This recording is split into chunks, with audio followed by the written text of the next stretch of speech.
Hello and welcome. It's Friday. It is 10:30. It is the 23rd day of April. I am your grumpy guide to all things gaming, the OGGM, with another OGGM theory crafting. So there is an idea that has been percolating and have finally been given words. And it's an idea I'm very passionate about, as we know. But let's see how you think. And the question is, does a friendly local game store, that's Seths Games and Anime here in Ventura, have a responsibility to foster a role-playing game community, even if the store feels that role-playing games don't make them money, as opposed to Magic, which does make them money? Now, I'm addressing friendly local game store. I'm not talking about niche specific stores like GameStop, which carries video games, or what was the name of the Magic? There used to be a store that just sold Magic cards. I think it was called the Treasure Trove or something like that. And they only just did Magic and other collectible card games, and and that's all in it. So GameStop, video games, does not have a responsibility to foster a role-playing game community. They probably have a responsibility to foster a positive video game community, but they don't carry role-playing games. So no. Does a Magic the Gathering CCG shop only no, they don't have a responsibility because they don't carry role-playing games and they don't have anything to do with the role-playing society. They do have a responsibility to foster a Magic the Gathering collectible card game culture in the city. But if we're talking a friendly local game store that carries board games, Magic cards, pop figures, Barnes & Noble, Seths Games and Anime, Last Grenadier, Weeby Games, Game Empire, North Coast Role Playing. You carry Magic cards, you carry some role-playing games, you carry some pop figures. What Barnes & Noble has become would be a perfect example of a friendly local game store. Endgame, Arsenal. Do they have a responsibility to foster a positive gaming community, even if A, they don't believe that role-playing makes them any money, which of course we will address shortly, and B, they don't actually host role-playing in their store because either A, they don't have space like Endgame, or B, because, well, the only reason I think is they don't have space.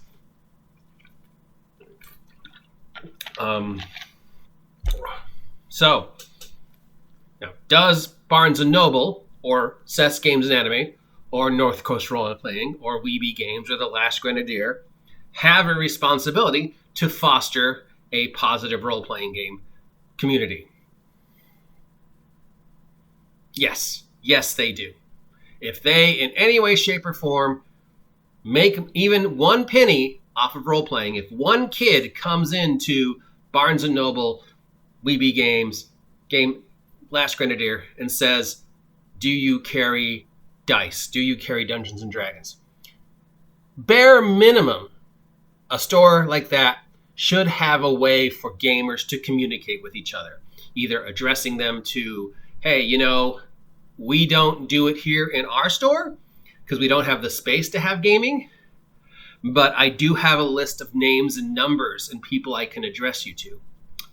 During COVID, when Seth couldn't do gaming, he still had phone numbers to send people to call. And so if somebody contacted them and said, hey, I want to find out about gaming in Ventura, the response was, well, I can't do any games in the store now because of COVID, but here are some numbers and emails of people you can contact. One of them, of course, being me. And I'm sure other game stores, at least I know of 2 other game stores that did the exact same thing. I can't have gaming in the store right now, but I will contact with people. Yes, absolutely. Your friendly local game store, if it is a friendly local game store and not a Magic specific store or a video game specific store or just a comic book store like Sterling Comics. Mike Sterling at Sterling Comics does not have any responsibility to foster a role-playing community because his store has nothing to do with role-playing. Shout out to Mike Sterling and Sterling Comics. But Weeby Games, Xander's, Arsenal, They do. Seths does, because they carry role-playing. And they have role-playing stuff. Barnes & Noble at least has the responsibility that if somebody comes in and says, I picked this up, I want to know more about D&D, they can at least say, hey, we don't do D&D here in the store, but I can point you in the right direction. If somebody walked in today to your game store and you're like, we don't do gaming in the store because of COVID, or we just don't have space, but we're carrying the player's handbook, I have the responsibility to at least point you in the right direction. I have the responsibility to at least try on some scale to make a positive role-playing game community, because it may not make me as much money as Magic does, but the $9.50 I'm going to charge somebody for a bag of dice, or the $75 I'm going to charge somebody for the player's handbook, that's still money, and that's still word of mouth. I've created that positive atmosphere so that kid can then go, hey, I picked up my player's handbook and my dice at Game Store, and they told me about this guy who's running a game at the library. So if you want to pick up your gaming shit, you should go there. And then that person goes there and they pick up their gaming shit, but then they see something else that they want. Oh, you've got the complete run of Frank Miller's Daredevil. I've been looking for that for 20 years. And they're like, oh, wow, yeah, we just made $2,000 off of this kid because he wanted the complete run of Frank Miller's Daredevil, and we happen to have the complete run of Frank Miller's Daredevil, and he's, whatever. So yes, absolutely. Even if you believe that role-playing doesn't make you money, you still have a responsibility. Now, role-playing game doesn't make my store any money, so I'm not going to support D&D. Oh my God, I have heard that so many times. No, we do not support D&D in our store. I literally can name multiple times when I have been in a certain gaming store, people have called about role-playing, and they have been told by the staff, we don't support role-playing, we don't carry role-playing, we don't have role-playing in the store, when the shit was on the shelves, but simply because somebody believed that role-playing bad, Magic the Gathering good, role-playing doesn't make us any money, Magic the Gathering does make us money, we should not support role-playing, we should only support Magic the Gathering. Okay, first off, role-playing makes you money. It doesn't make you money as often or as quickly as Magic the Gathering, because yes, buying 20 packs of these little, $4 packs to get one card is going to make you a lot more money than some guy who comes in once a month and buys one or two D&D things. But the guy who comes in and buys one or two D&D things is more likely to put down a huge amount of money, just not as awesome. If I walk in and I see that $75 figure of Orcus, and I'm in the financial position in my life that I can spend $75 on a figure of Orcus and not worry about it, and $200 on figures and $150 on that, why not? I can afford it. I could treat myself. I'm going to do it. You're not going to see that money from a D&D role player as often, but you're going to see a role player spend money. And really, you spend more money on getting Magic cards into your shop than you do getting RPG stuff into your shop, especially peripherals like dice. Carrying dice at, buying dice wholesale at $1 a pop and then selling them at $9 is all profit.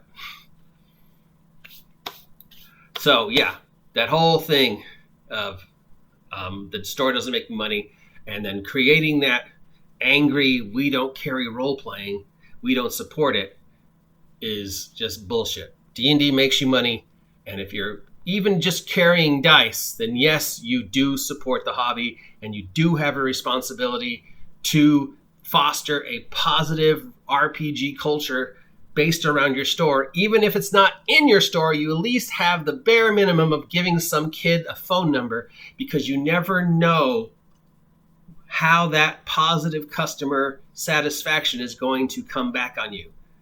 You treat a customer like shit, that destroys your store forever.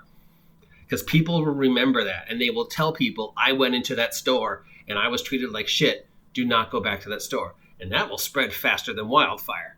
But if you treat a customer well, and they remember that, and they go out and they say, hey, I had a really great experience over at Game Store. They really helped me out. You should go there. And then that other person comes in, and then they plop down $50, and then another person comes in, and that's the guy who wants to buy 27 pop figures, and suddenly you have a $2,000 day, all because of good customer service. So yes, absolutely yes, you do have a responsibility if you run a friendly local game store to foster a positive role-playing game community. At least that's what I think, and I'm an idiot, so don't listen to me. Support me, Pepsi. I will sell the fuck out. If you appreciate this content, comment down below. If you haven't subscribed yet, please subscribe. It helps you keep in touch with what's going on and help me hit 500 subs by August 4th, and I'll give some shit away, and we'll do something crazy. Until then, get off my lawn and go support your friendly local game store. That's Seths Games and Anime here in Ventura.